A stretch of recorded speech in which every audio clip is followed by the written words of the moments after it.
shall rise to thee.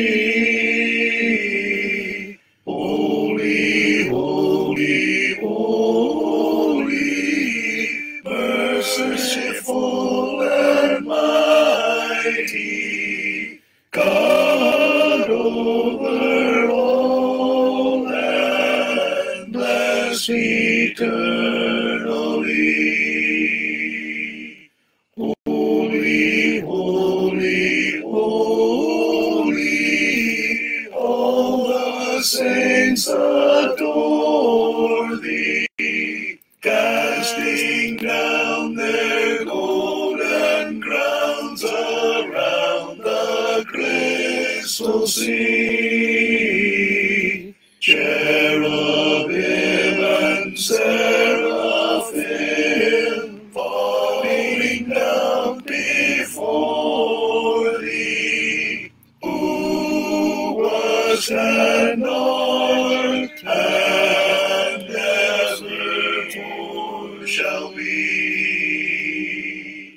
Holy, holy, holy, though the darkness hide thee, though the eye of sinful man thy glory may not see, only thou art holy, there is none beside thee, perfect in power, in love and purity.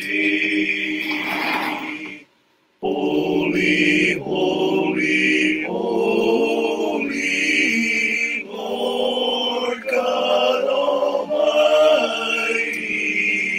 all thy works shall praise thy name in earth and sky and sea. Holy, holy, holy, merciful and mighty, God over all and blessed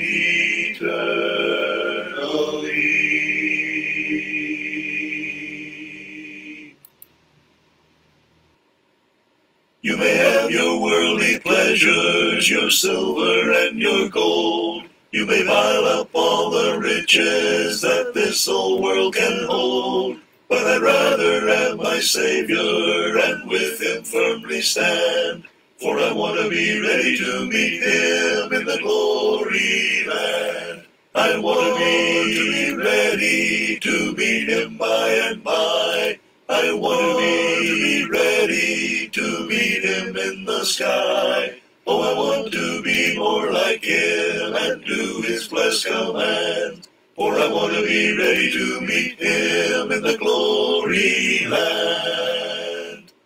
You may talk about your riches, your diamonds and your pearls. You may gain the wealth for ages of this and all the worlds. But the Savior is more precious, with him I'll take my stand.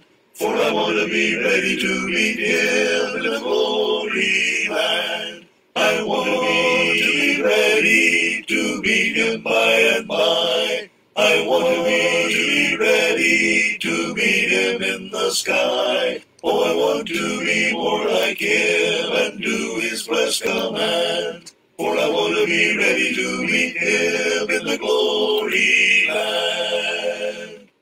There is one thing I can boast of, salvation from the foe.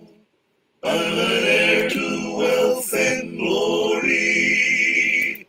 My Father owns it all. That is why I'm shouting happy and go at his command. For I want to be ready to meet him in the glory land. I want to be ready to meet him by and by. I want to be ready to meet him in the sky. Oh, I want to be more like him and do his blessed command. For I want to be ready to meet him in the glory land. I want to be ready to meet him by and by. I want to be ready to meet him in the sky. Oh, I want to be more like him and do his blessed command. For I want to be ready to meet him in the glory land.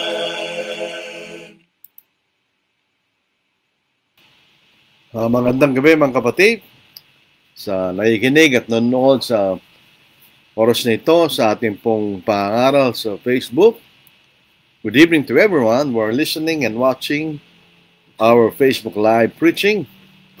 Sa ating pong mga kakabsat na ibang Arabi katakay amin kakabsat, sa ating pong mga kaiksoonan, maayong gabi sa inyong tanan mga iksoon, sa ating mga katugangan dyan sa may Bicol region, Diyos marahay na banggi sa Intugabos, at sa ating mga kaibigan at kapatid dyan sa may Pangasinan, Masanto Sialabi, at si kayo namin.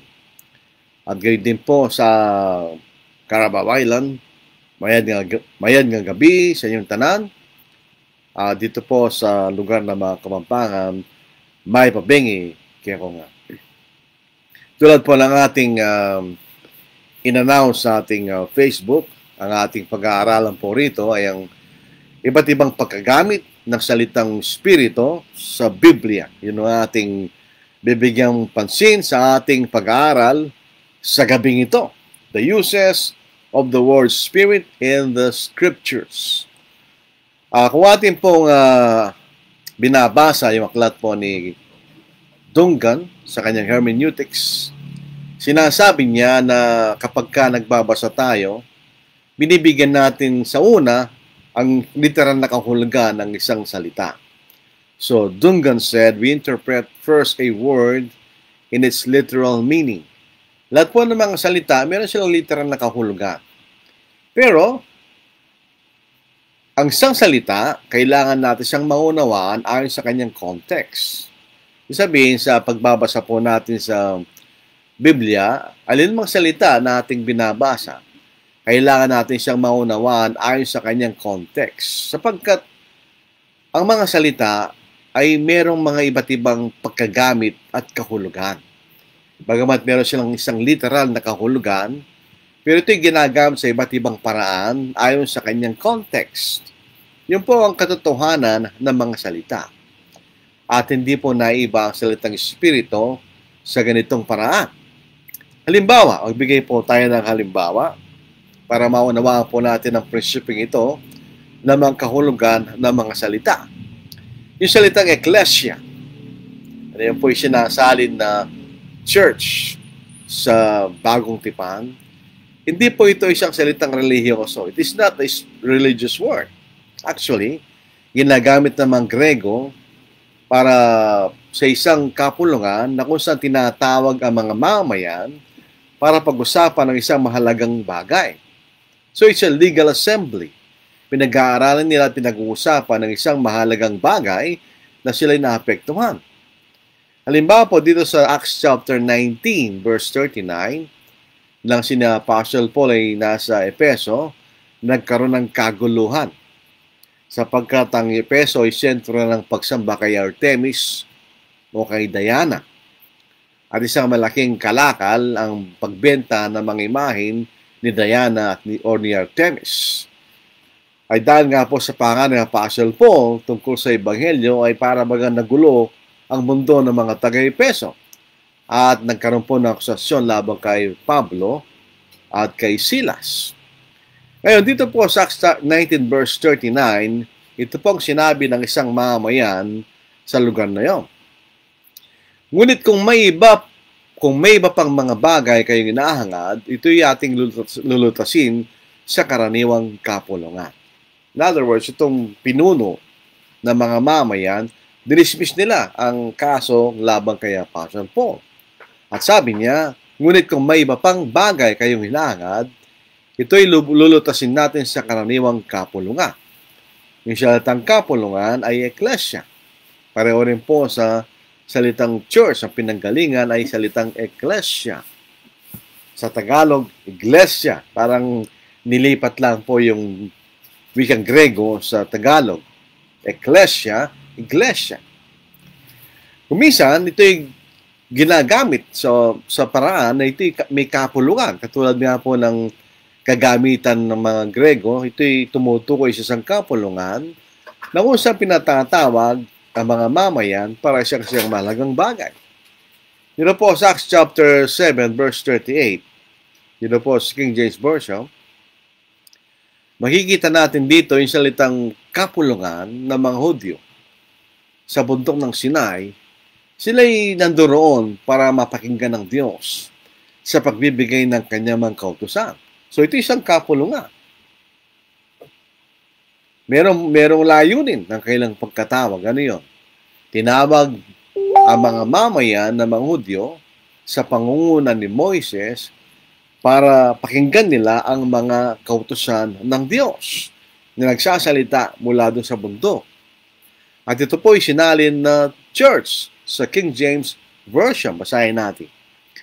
This is he that was in the church in the wilderness with the angel who spake to him in the Mount Sinai and with our fathers who received the lively oracles to give unto us.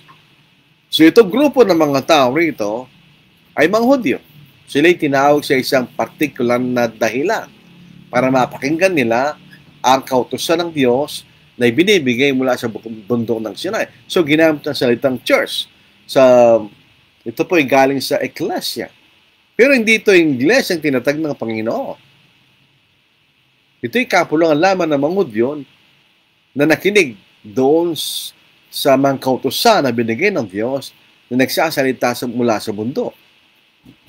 So ito po itong taktong pagkagamit ng salitang eklesya. Di ba? Ito'y kapulungan na mga Hudyo na tinawag sa isang partikular na dahilan. Ngayon, sa bagong tipan, yung pong kapulungan ng mga tao na tinawag sa pamamagitan ng Ebanghelyo para sa kaligtasan, ito'y tinatawag na church. Ito po'y ginamit ng Espiritu Santo para tumukoy sa kapulungan ng mga tao na naligtas sa pamamagitan ng Ebanghelyo. Kaya dito po sa Matthew chapter 16, verse 18, ginamit dito ang salitang church galing sa salitang eklesya. Basahin po natin. Ito po ang ating mababasa nung magsalita ang Panginoon sa Caesarea Philippi. Ito mababasa natin. Ang sabi ng Panginoon, "And I also say to you that you are Peter," or Petros, a small pebble, isang maliit na bato, "and on this rock, Petra," isang malaking tipak ng bato, "I will build my church, and the gates of Hades shall not prevail against it." Anong ibig sabihin ng Panginoon, "I will build my church"? Ang sinasabi ng Panginoon, darating ang araw ay magkakaroon ng kapulungan ng mga tao na tinawag sa pamagitan ng Ebanghelyo upang sila'y maligtas. So ito'y ginagamit yung kahulugan ng salitang eklesya, di ba? Kapulungan ng mga tao na tinawag para sa isang partikular na dahilan. Pag ito'y ginagamit sa mga tao niligtas ng Ebanghelyo, ginagamit ang salitang church, kapulungan ng mga tao niligtas sa pamagitan ng Ebanghelyo. Dito po sa Pangalang Thessalonica, chapter 2, verse 14. "Ngunit kami dapat laging magpasalamat sa Diyos dahil sa inyo, magkapatid na minamahal ng Panginoon, sapagkat hinirang kayo ng Diyos bilang unang bunga sa kaligtasan sa pamamagitan ng pagpapabanal ng Espiritu at pananampalataya sa katotohanan.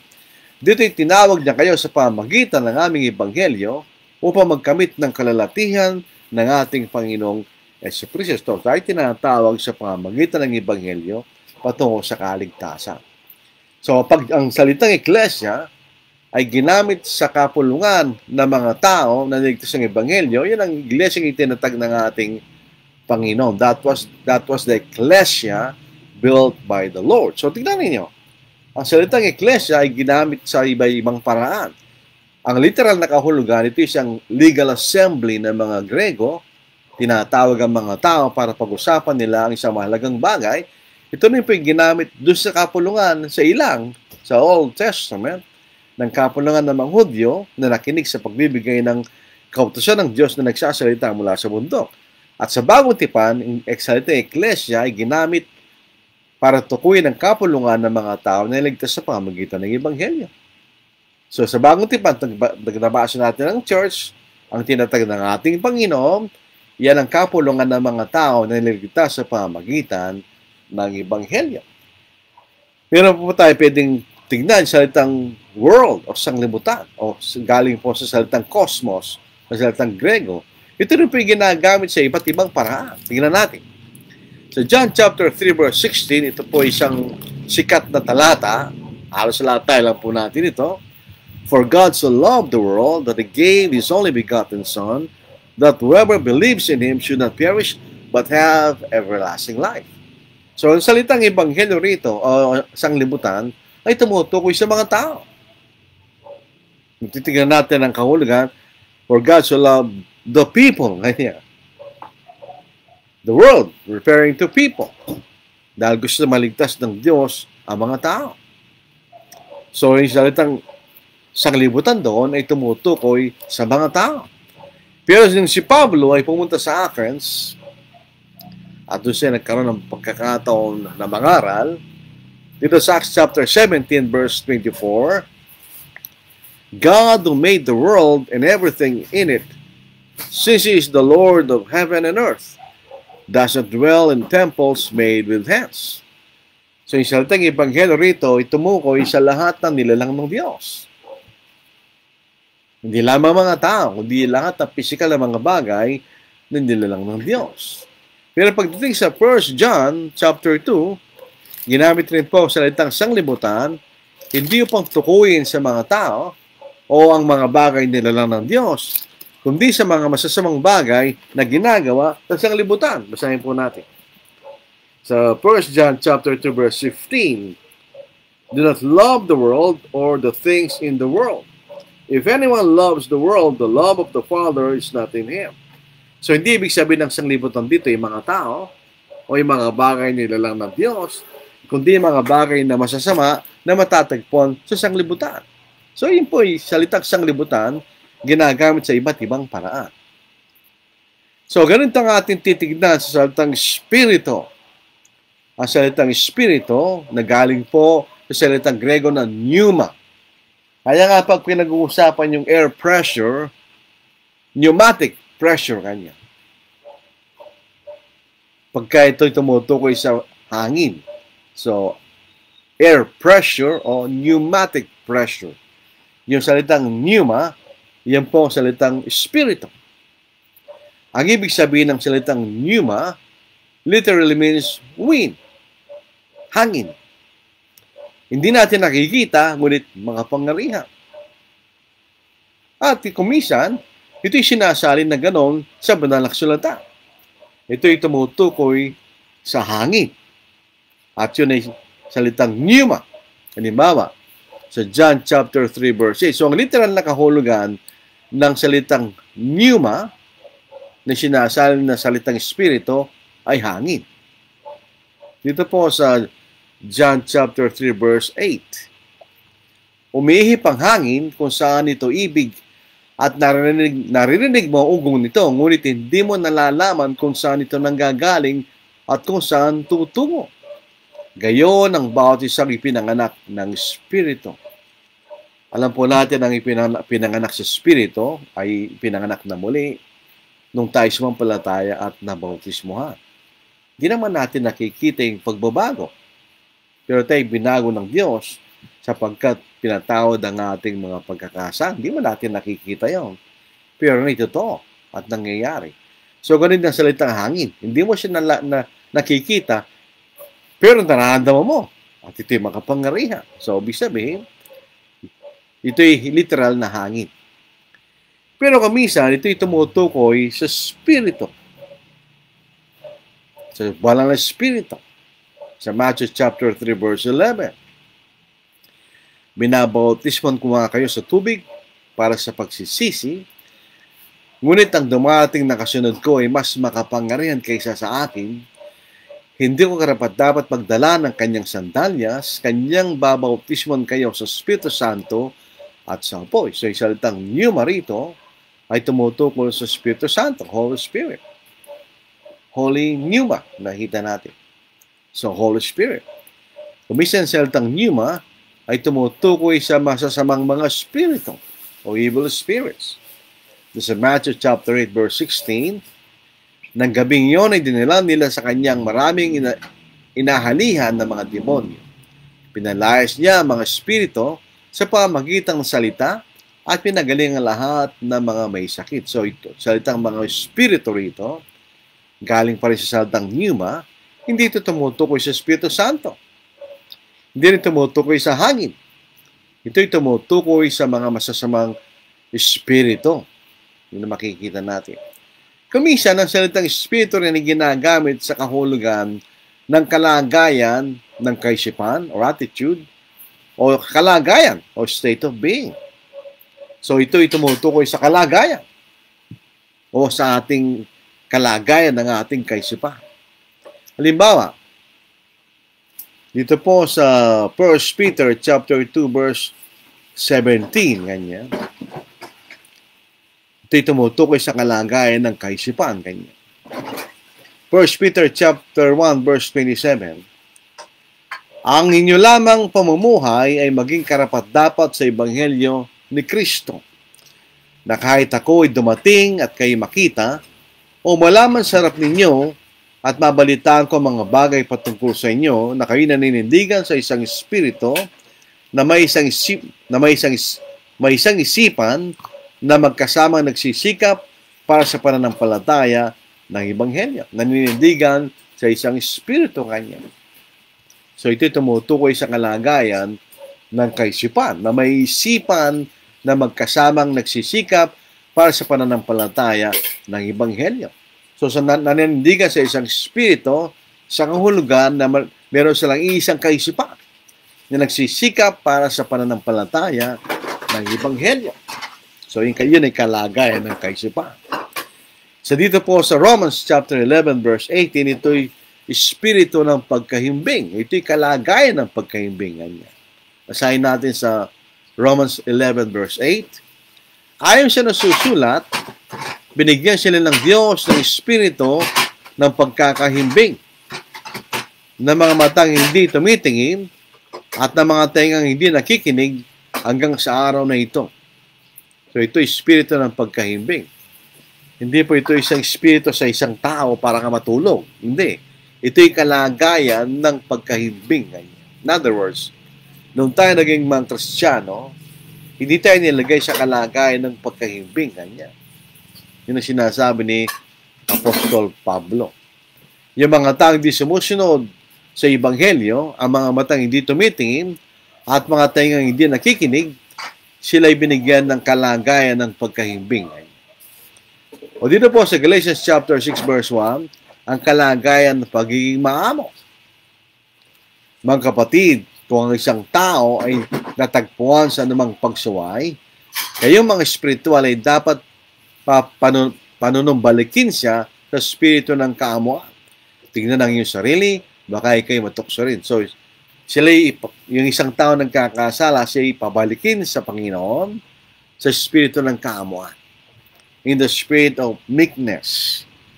Kumisa lang salitang meekness, hindi natin alam ang walang specific kung salin sa Tagalog actually. Ang salitang maamo o meekness, itong kalagayan na kung saan tayo nagpapailalim sa kapangyarihan ng Diyos. Yan ang ibig sabihin ng meekness. In other words, ibalik mo siya sa spirito o kalagayan na siya manumbalik doon sa kalagayan sa sumusunod sa kalooban ng Diyos. Yan ang ibig sabihin. O ang espiritu ng karunungan o kalagayan ng karunungan. Kalagayan ng pagkakaroon ng karunungan. Ganyan. Dito po sa Exodus chapter 28 verse 3, nung siya ay naisalin sa Septuagint, yung Greek translation ng Old Testament, Exodus 28 verse 3, so you shall speak to all who are gifted artisans, whom I have filled with the spirit of wisdom, that they may make Aaron's garments to consecrate him, that he may minister to me as priest. So ito'y binigyan ng Diyos ng kalagayan ng karunungan kanya. Na sila igagawa nila ang mga kasungutan ni Aaron. O kuminsan ng kalagayan ng pagsalangsang sa ating Panginoon, the Antichrist kanya. So dito sa 1 John chapter 4 verse 6 kanya. We are of God. He who knows God hears us. He who isn't of God does not hear us. Kanya. So ibig sabihin, pag tayo po sa Diyos, pinakinggan natin ang Diyos. Pag tayo nasa Diyos, pinakinggan natin ang nangangaham ng katotohanan. Kung wala tayo sa Diyos, hindi natin pinakikinggan ang nagtuturo ng katotohanan. By this, we know the spirit of truth and the spirit of error. Kanya. So alam natin ang kalagayan na nasa katotohanan at ang kalagayan na nasa kamalian. Kanya. Dito po sa Romans chapter 8 verse 15, ang kalagayan ng pagkakupkop mula sa kalagayan ng pagkalipin. Kanya. So dito sa basahin natin, sapagkat hindi kayo tumanggap ng espiritu ng pagkalipin. So di tayo nilagay ng Diyos sa kalagayan ng pagkalipin upang muling matakot, kundi tumanggap kayo ng espiritu ng pagkukupkop. Tayo nasa kalagayan na tayo kinupkup ng Diyos. At dahil dito tumatawag tayo, Aba, Ama. So ito iba-ibang pagkagamit ng salitang espiritu. So far, kung atin pong iisa-isahin na pinag-aralan natin kanina, ang literal na kahulugan ng salitang pneuma ay na malimit salin ng espiritu ay hangin. Kuminsan ito'y tumutukoy sa Espiritu Santo, kuminsan ito'y tumutukoy sa masamang espiritu, kuminsan ang salitang pneuma o spirit ay tumutukoy sa kalagayan ng kaisipan o kalagayan ng isang tao. At ito'y tumutukoy din sa espiritu ng tao. Ang tao po ay isang nilalang na may dalawang kalikasan. Tayo po'y pisikal na nilalang sapagkat tayo may pisikal na katawan na binubuhay ng ating kaluluwa. Pero on the other hand, tayo po'y isang espiritual na nilalang sapagkat tayo nilalang sa kawangisan ng Diyos. At ang Diyos ay isang espiritu, so tayo na espiritu na nakatira sa isang pisikal na katawan na binubuhay ng kaluluwa. Dito po sa Acts chapter 7 verse 59.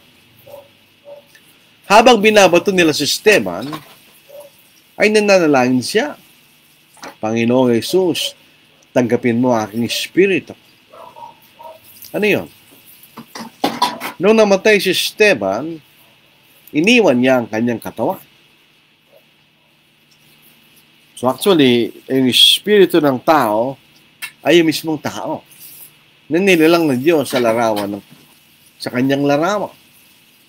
Ang espiritu na ito ay nakatira sa isang katawan na buhay. So si Esteban ay namatay. At pinagtagubilin niya kanyang espiritu sa Diyos kanya. Upang lalong lumiwanag po sa atin sa 2 Peter chapter 1 verse 13 hanggang verse 15. Inaalala kong tama na habang ako'y nasa toldang ito. Ano yung toldang pinag-uusapan niya? Ito yung kanyang katawan. Na gaya ng ay gisingin ko kayo ng isang paalala, yamang aking nalalaman na malapit ng pag-alis ng aking tolda, na gaya ng ipinakita sa akin ng Panginoon nating si Jesucristo. Ano yung pag-alis niya sa kanyang tolda? Ayan ang kanyang kamatayan. At sisikapin ko rin na pagkatapos ng aking pagpanaw, ay niyong maalala mga bagay na ito sa anumang panahon. So, at sinong aalis sa katawan pag siya'y namatay? Si Pedro. So, yung espiritong pinagtagubilin ni Esteban, sino yun? Si Esteban.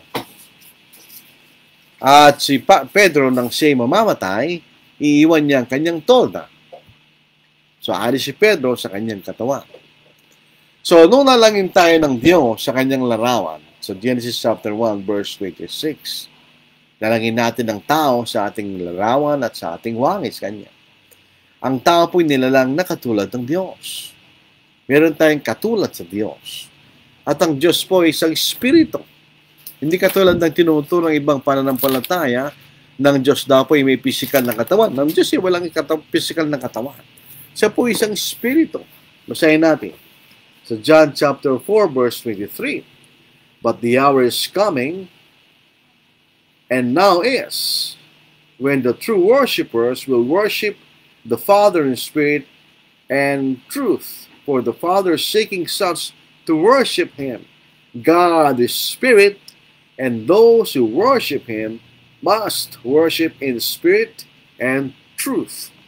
So sabi niya, God is spirit.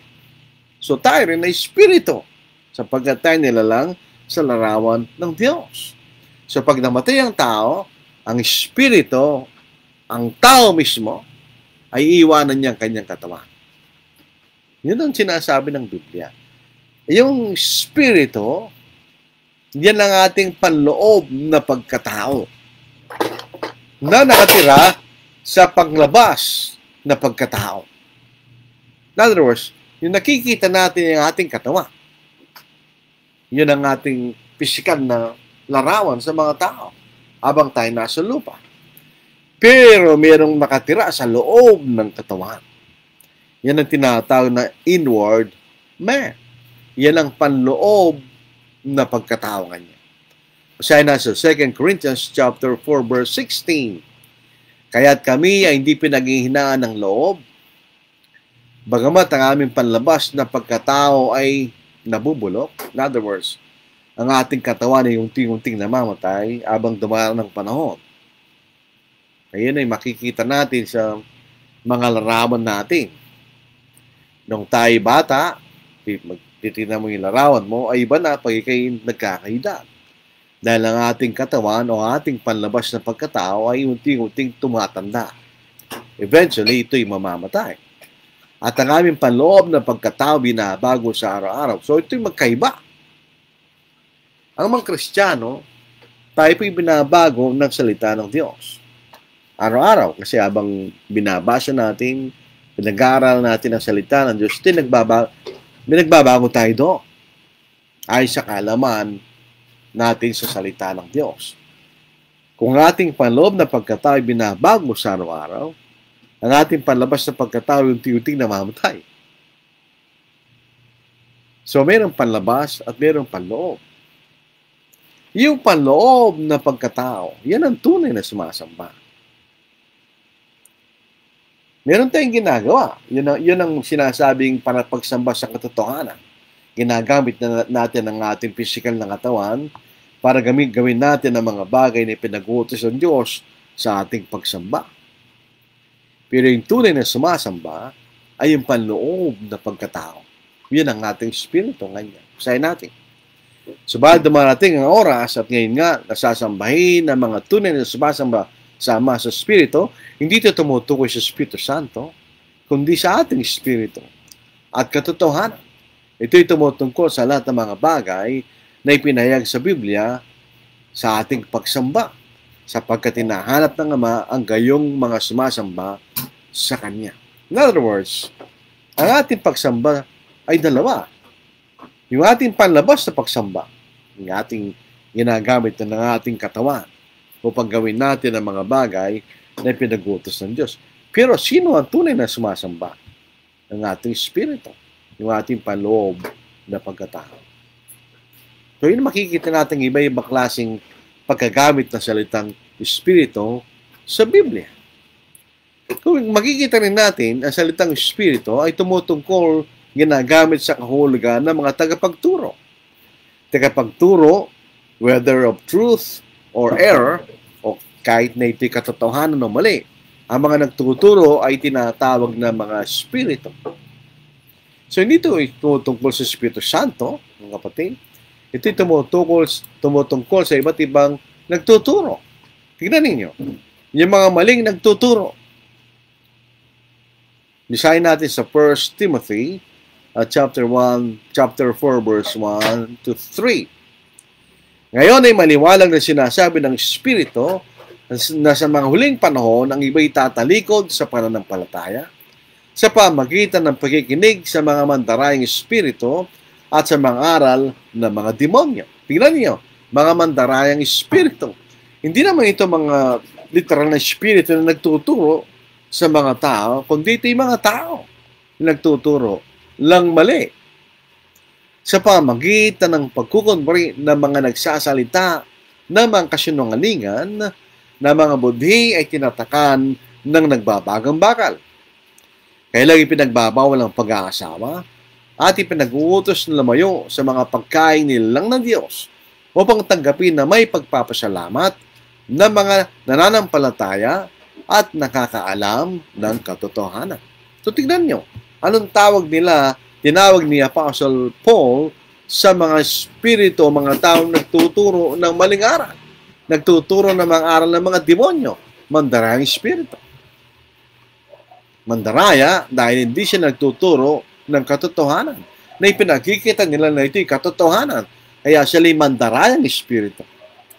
Pagka tayo dinadaya, ang ibig sabihin, ginagawan tayo ng masama para sila'y magtagumpay. Ganon ang ginagawa ng mga ito.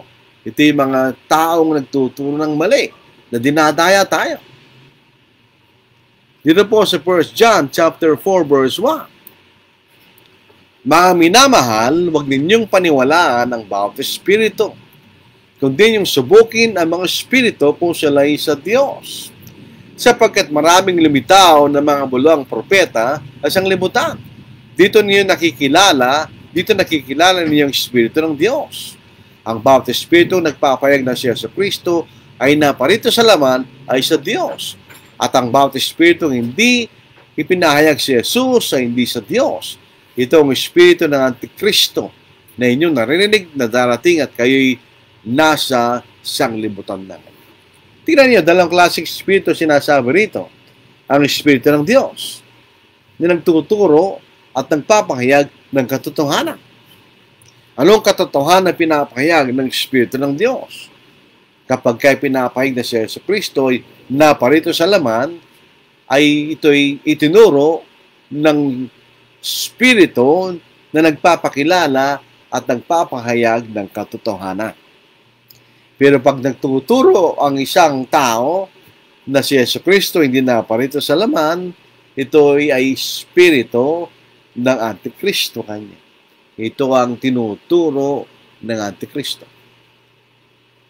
Kaya nga po doon sa Ephesians chapter 4 verse 4, mababasa natin may isang espiritu. Teka muna. Ang Diyos ay espiritu. So, ang Ama ay espiritu. Di ba? At ang ating Panginoon ay espiritu rin. Tandaan natin, nung isulat ng Epeso, ay kaapat na kabanata ng Epeso, ang ating Panginoon ay bumalik na sa kanyang dating kalagayan sa langit. Iniwan niya ang kanyang pisikal na katawan sa lupa dahil walang pisikal na katawan na maaaring tumungtong sa langit. Dahil po isang spiritual na lugar, hindi pisikal na lugar. Dito po sa Epeso, ikaapat na kabanata, may isang katawan sa ikaapat, ito siyang espiritu, kung paanong tinawag kayo sa isang pag-asa ng pagkatawag sa inyo. Isang Panginoon, isang pananampalataya, isang bautismo, isang Diyos at Ama ng lahat, na siyang nasa ibabaw ng lahat, at sumasa lahat, at nasa lahat. Pasinin po natin ang espiritu, ang isang espiritu, yan ang banal na espiritu. Ang banal na espiritu ay Diyos. Ang Panginoon ay isang espiritu at Diyos. At ang Espiritu Santo, ang Ama, at ang ating Panginoon Kristo, lahat sila ay Panginoon. Kaya nga pag ginagamit sa Old Testament, Panginoong Diyos. Kaya. At isang Diyos at Ama ng lahat. Silang lahat ay Diyos. Sila natin nasa kalagayan ng pagka-Diyos. Anong ibig sabihin? Bakit sila isang espiritu? Sapagkat ang Espiritu Santo ay ang nagturo ng katotohanan sa atin. Siyang nagpahayag ng buong katotohanan. Di ba? Dito sa John chapter 16, yan po ang ating mababasa. Basahin natin. Sa John chapter 16. So, sinabi natin kanina na salitang espiritu ay maaari mahulugan ng isang tagapagturo. Subalit kapag dumating ng espiritu ng katotohanan, Papatumbahin niya kayo sa buong katotohanan, sapagkat di siya magsasalita ng mula sa kanyang sarili, kundi anumang bagay na kanyang marinig, iyon ang kanyang sasabihin at kanyang ipahayag sa inyo ang mga bagay na darating. So, sino nagpahayag ng buong katotohanan? Ang Espiritu Santo. At sinasabi, isang Espiritu kanya. Isa lang ang ating tagapagturo ng katotohanan, isa lang ang nagpahayag ng buong katotohanan, yan ang Banal na Espiritu. So, yung salitang one Spirit, one Lord, one God and Father, sinasabi lang po nila doon ang iba-ibang ginawa nila sa larangan ng kaligtasan. So, ikaapat na bagay na gusto natin tingnan, kapag ito'y ginagamit sa Espiritu Santo, when used of the Holy Spirit. Minsan sila ginagamit ang Espiritu Santo para tukuyin ang Espiritu Santo mismo kanya. Basahin natin sa Matthew, chapter 28, verse 19. Di ba sabi dito, sila inyong bautismuhan sa pangalan ng Ama, ng Anak, at ng Espiritu Santo. So, yung siyatang numeron ay tumutukoy sa Espiritu Santo. Ginamit rin po sa Efeso, sa ika-4 na kabanata, sa ika-30 sa ika-4 na kabanata, sa verse 30. Ito po ang ating mababasa. Anong sinasabi doon? Huwag niyong pigatihin ang Espiritu Santo kanya. Do not grieve the Holy Spirit kanya. At huwag ninyong pigatihin ang Espiritu Santo ng Diyos na sa pamagitan niya kayo tinatakan para sa araw ng pagtubos. So, ang salitang pneuma rito ay ginagamit sa Espiritu Santo mismo. At gayon din po doon sa Efeso chapter 4 verse 1, one Spirit kanya, ito'y tumutukoy sa Espiritu Santo. Kuminsan ang salitang pneuma na sinasalin ni salitang Spirit ay tumutungkol sa kapangyarihan na galing sa Espiritu Santo. Yun sa Gawa, chapter 8, 15-17. Ito po ang nagkaroon po ng iglesia sa Antioch at sinugo nila si Apostle Peter at saka si Apostle John. Anong dahilan? Para ibigay nila kanyang Espiritu Santo kanya. Basahin po natin. Ang dalawa'y bumaba at ipinanalangin sila upang kanilang tanggapin ang Espiritu Santo. Sapagkat hindi pa ito dumating sa kanino man sa kanila, kundi sila'y nabautismon lamang sa pangalan ng Panginoong Yesus. Itong salitang hindi pa nila tinanggap ang Espiritu, hindi ito tumutungkol sa Espiritu Santo mismo. Ito'y tumutungkol sa mga bagay o sa mga spiritual na kaloob ng Espiritu Santo, the miraculous gifts of the Holy Spirit. So ito isang metonymy. Binabanggit ang Espiritu Santo, pero tinutukoy ang mga kaloob na galing sa Espiritu Santo. Dito sa Gawa, chapter 1, verse 8, sapagkat ang kapangyarihan ay galing sa Espiritu Santo. Basahin natin. Ngunit tatanggap kayo ng kapangyarihan pagbabasa inyo ng Espiritu Santo at kayo magiging mga saksi ko sa Jerusalem, sa buong Judea at Samaria at hanggang sa kaduluduluhang bahagi ng lupa. So, tinutungkol ang binabanggit po ang Espiritu, pero tumutukoy sa kaloob na galing sa Espiritu Santo. Dito rin po sa Gawa, chapter 19, verse 6. Nang may patong na ni Pablo sa kanyang mga kamay, bumaba sa kanilang Espiritu Santo at sila nagsalita ng mga wika at nagpropesiya. Anong ibig sabihin na bumaba sa kanilang Espiritu Santo? Binigyan sila ng Espiritu Santo ng kaloob ng wika at propesiya. So, minsan ang binabagit ang Espiritu pero tumutukoy sa kanyang sa mga miraculous gifts of the Holy Spirit. Kumisan, ang salitang Espiritu ay tumutungkol sa mga salitang ipinahayag ng Espiritu Santo. Basahin natin. Sa 1 Corinthians chapter 12, verse 13. Sapagkat sa pamagitan ng isang Espiritu ay binautismon tayong lahat tungo sa isang katawan, maging Hudyo, Grego, mga lipin o mga laya, at tayong lahat ay pinainom sa isang Espiritu. Anong ibig sabihin ng sa pamagitan ng isang Espiritu? Ang ibig sabihin sa pamagitan ng turo ng Espiritu. Sino ba nagturo sa bautismo? Ang Espiritu Santo, di ba? Ay, hindi ba yung Panginoon? No, Panginoon. Pero sino nagpahayag? Hindi naman ang Panginoon. Hindi naman natin nakausap ang Panginoon. So, sino nagpahayag ng tungkol sa kabautismo at naisulat sa Bagong Tipan? Ang Espiritu Santo. Di ba? O yung makikita ninyo, pinainom tayo sa isang Espiritu. Anong pinainom sa atin? Pinainom tayo sa turo ng Espiritu kanya. Sabi siya ng Espiritu Santo, binabagit ang salitang Espiritu Santo, pero tumutukoy sa katuruan ng Espiritu Santo. Dito po sa Galatia chapter 5 verse 16, tayo pinapatnubayan ng Espiritu. We are led by the Holy Spirit. Paano yun? Hindi tayo pinapatnubayan sa isang miraculous na paraan, katulad ng sinasabi ng mga Calvinist, na pag dumapo sa ating Espiritu, tayo nagkakaroon ng kakayahan na maunawaan at sumampalataya sa salita ng Diyos. Hindi yun ang ibig sabihin, no? Basahin po natin. Subalit sinasabi ko, lumakad kayo ayon sa Espiritu. At huwag ninyong bigyang kasiyahan ang mga pagnanasa ng laman. Lundag tayo sa verse 18. Subalit kung kayo pinapatubayan ng Espiritu, kayo'y wala sa ilalim ng kautusan. Paano tayo pinapatubayan ng Espiritu? Sa pamagitan ng kanyang salita. Huwag tayo mag-isip na tayo po miraculously ay pinapatubayan ng Espiritu Santo. Hindi totoo yun. Tayo pinapatubayan ng Espiritu Santo sa pamagitan ng kanyang salita. Dito po sa Galatia chapter 5 verse 22, binabagit po nito yung kaloob ng Espiritu Santo, fruit of the Holy Spirit. Minsan tayo nagtataka, bakit ito'y singular, bunga ng Espiritu? Alam po ba niyo ang isang literal na bunga ay isa lang? Pero ito'y binubuo ng iba't ibang bahagi. Di ba? Merong balat, merong tangkay, merong buto sa loob, at yung laman ng bunga. Ganon din po ang bunga ng Espiritu. Anong ibig sabihin ng bunga ng Espiritu? Dumabong ba sa atin ng Espiritu Santo miraculously at ito'y nagkaroon tayo ng ganito? Hindi. Ito'y sa pamamagitan ng turo ng Espiritu Santo. Kapag tayo pinag-aaralan natin ang turo ng Espiritu Santo sa banal na kasulatan at ating naunawaan, ito nagiging bunga sa atin. Ganyan. Basahin po natin.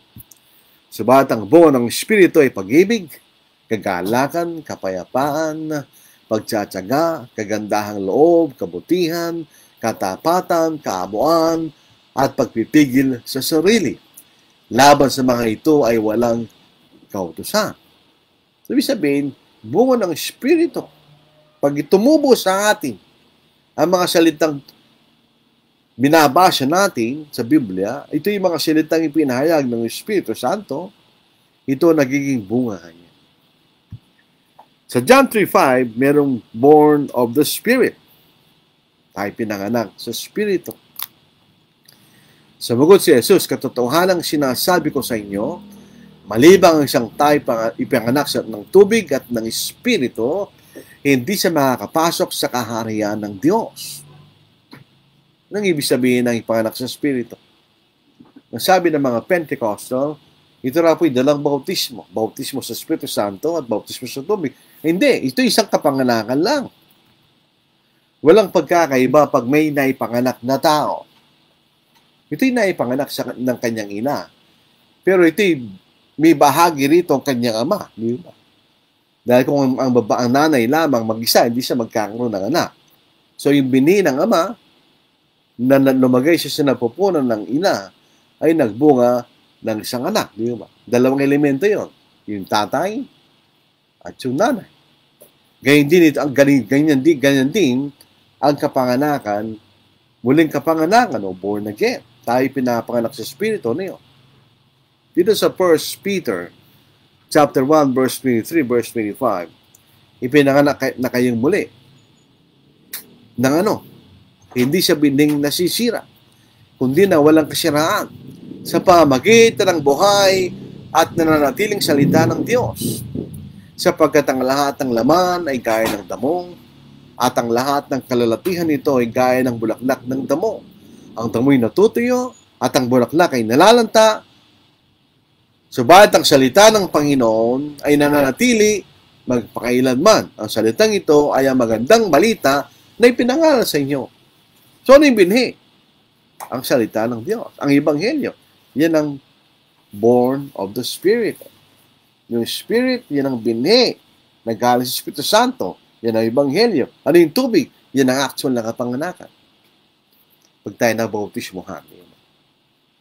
So, born of the Spirit and water. Salitang Espiritu ron, hindi actually tumutungkol sa Espiritu Santo mismo.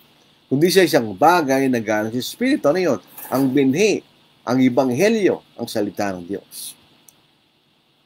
Ngayon, yung isang Espiritu, sinabi na natin yung kanina, isang Espiritu kanya, sapagkat isa naging tagapagpahayag at tagapagturo ng katotohanan walang iba kundi Espiritu Santo. Hindi po tayo tuwirang tinuruan ng ating Panginoon. Dahil ang ating Panginoon makit sa langit. Siya nagturo sa atin, ang Espiritu Santo. Siya ang nagpahayag ng buong katotohanan at pinatubayan niya mga apostol at mga propeta noong unang panahon, at ito'y naisulat. Ayan, pinakahuling gusto natin tingnan, gift of the Holy Spirit. Gift of the Holy Spirit, yun ang kaligtasan na naghihintay sa atin sa langit pagdating ng ating Panginoon. Paano yung isang kaligtasan? Dalawang klaseng kaligtasan natin Yung kasalukuyang kaligtasan ng kapatawaran ng ating mga kasalanan. At yung isa, yung future salvation. Ito ang kaloob kanya ng Espiritu Santo. So, yun po ang iba't-ibang pagkagamit ng salitang Espiritu ng salita ng Diyos. Mag-ingat po tayo. Hindi ibig sabihin na basa natin ng Espiritu, ito tumutukoy sa Espiritu Santo.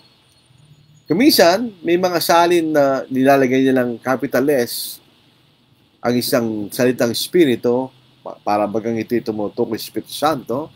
Pero actually, ito tumutungkol sa ating Espiritu. Halimbawa, worship in spirit and in truth kanya. Yung Espiritu ron, hindi Espiritu Santo. Kundi ang ating Espiritu. Yan ang panloob na pagsamba. Kaya nga po, lahat ng pagsamba ay may elemento ng panloob na pagsamba. Singing with grace in your heart. Yun ang ating galing sa loob, di ba? Huwag tayo nananalangin, pray with the Spirit and understanding kanya. Pag tayo po ay nagbibigay, ganoon din. Cheerful giving, kanya. Pag tayo maawit, ganoon din. Pag umaawit ka, bibig mo lang ang maawit, hindi ka sumasamba.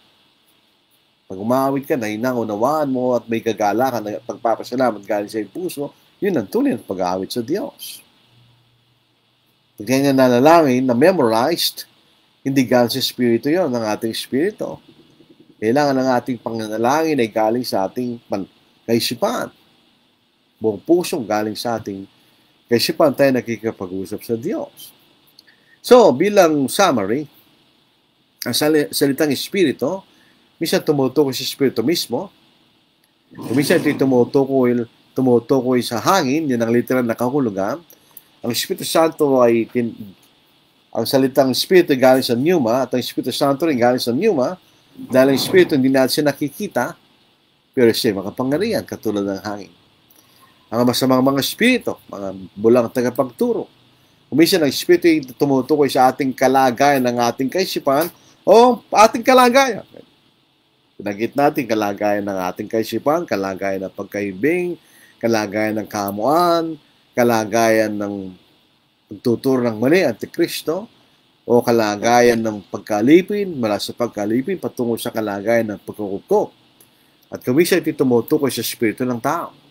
So maaaring magtanong po tayo ng pagkakaiba ng kaluluwa sa Espiritu. Yun po isang paksa sa isang pag-aaral. Ang pagkakaiba, ang salitang Espiritu at kaluluwa, may pagkakataon na sila tumutukoy sa parehong bagay. Pagka tinutukoy lang kaluluwa, sabi niya, kaluluwa sa Hades, kanya. Yan ang immortal na kaluluwa. Hindi namamatay yun. Hindi nawawala. Yan ang Espiritu. Ang Espiritu, yan ang immortal na kaluluwa. Pero yung kaluluwa nagbibigay buhay sa ating katawan, pag namatay tayo, mawawala na yun. Pagkat wala lang siyang bubuhay. Ang kaluluwa ang bumubuhay sa ating katawan. Ang kaluluwa nagbibigay ng physical na buhay sa ating katawan. At ang Espiritu, yan mismong tao na nilalang sa larawan ng Diyos, nakatira sa isang katawan na binubuhay ng Espiritu Santo. Pasinin natin, tayo hindi natin kontrolado ang ating paghinga. Natutulog ka, humihinga ka . Hindi na natin kontrolado ang gawain ng ating utak. Hindi natin kontrolado ginagawa ng ating tiyan habang lumulusob siya ng ating pagkain. Hindi na natin kontrolado tibok ng ating puso na siyang nagsisirculate ng dugo at hangin sa ating buong katawan. Sino ang kumokontrol noon? Yan ang ating kaluluwa. Ang espiritu, yan ang tao. Yan ang may kaisipan. Yan ang may damdamin. Yan ang may ugali. Yan ang tao mismo. Yan ang espiritu nakatira sa kanyang katawan. May maliwanag po yan pag binasa natin 1 Thessalonians chapter 5, verse 23, ingatan ninyo ang inyong katawan, ang inyong kaluluwa, at ang espiritu, yung espiritu kanya. Soul, body, and spirit. So yun ang pagkakaiba ng kaluluwa at ang espiritu. Minsan sila magkaiba. Kung ang kaluluwa tumutukoy sa nagbibigay po sa ating katawan, at ang espiritu tumutukoy sa panloob ng pagkatao. Pero kung minsan, sila'y pareho. Ang kaluluwa ay tumutukoy sa ating espiritu.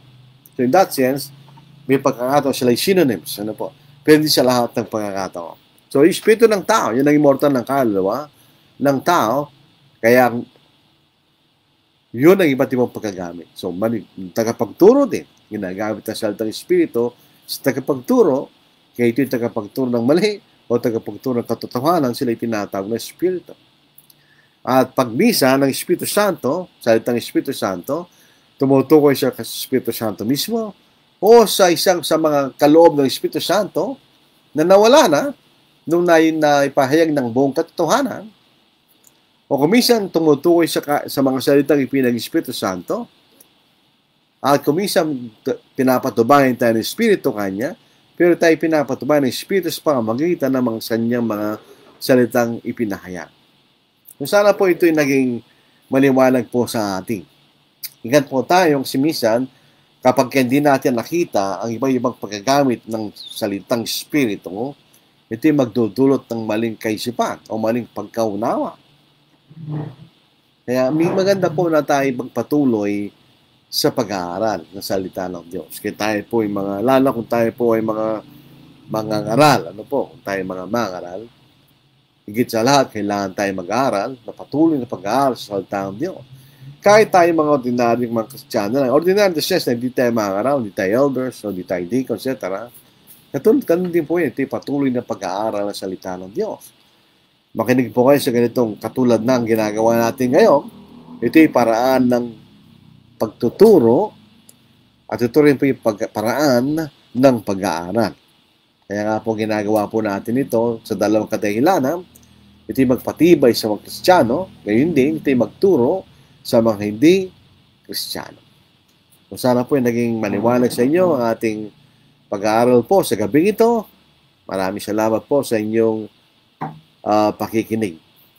Kung gusto po niyo kaming makasama sa pagsamba sa araw po ng linggo, meron po kaming umagang pagsamba sa alas 9 ng umaga at panghapon na pagsamba sa alas 4 ng hapon. Ang aming church building po ay matatagpuan sa Avocado Road, Trinidad Village, Phase 3, Angeles City, malapit po sa SM Telebastagan. Kung kayo po ay galing sa norte, galing sa Dawa, Balacat, sakasakay po kayo ng papuntang Angeles, bababa kayo sa may Fields Avenue, hindi First Street, sasakay kayo ng Oli Angel Angeles, tapos pagdating niyo sa bayan, bababa kayo sa may Jollibee, at sakay kayo ng yellow na jeep na may pangpang Telebastagan kanya. Yun po ang Angeles pangpang Telebastagan. Yun po ang papunta sa aming church building. Maraming salamat po. Muli, sana'y patubayan tayo ng Diyos sa pamamagitan ng kanyang mga salita.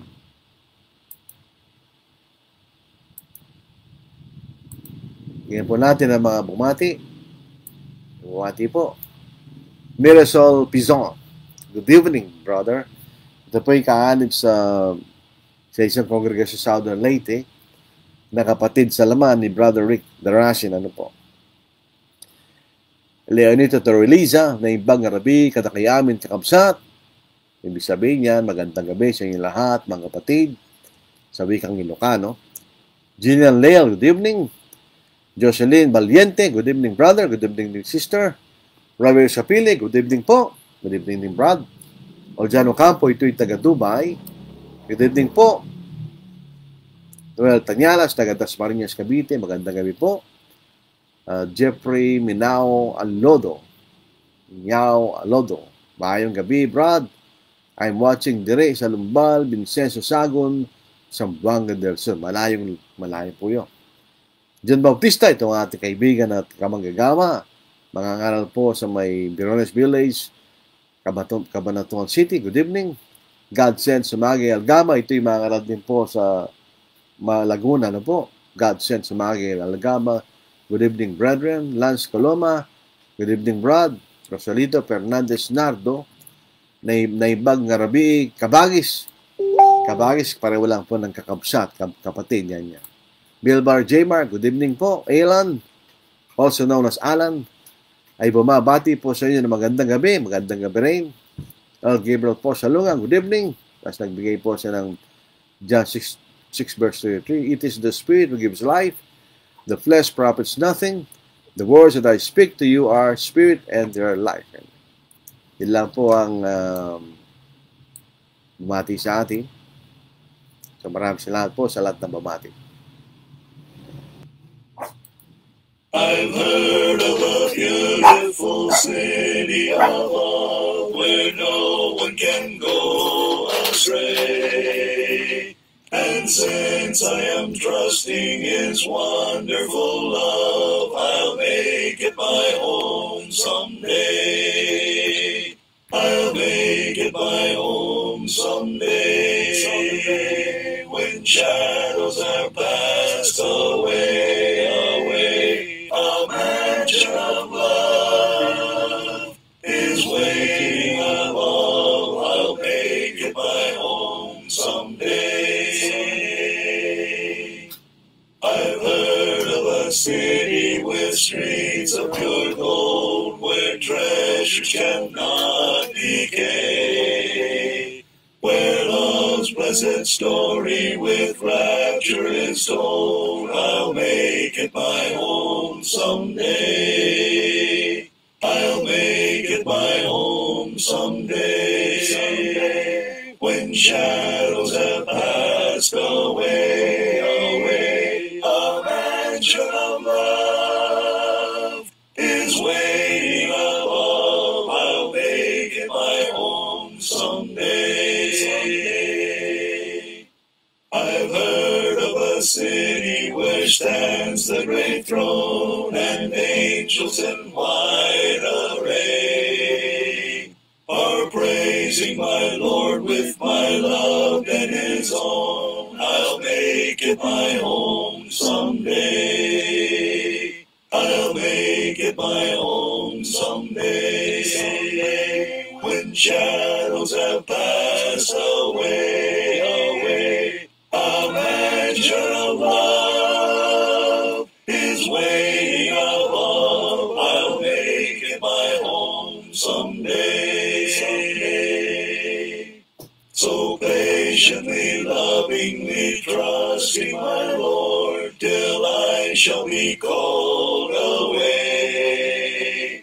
I labor and wait, for I know its reward my soul shall enjoy someday. I'll make it my home someday. When shadows are passed away, a mansion of love is waiting above. I'll make it my home someday.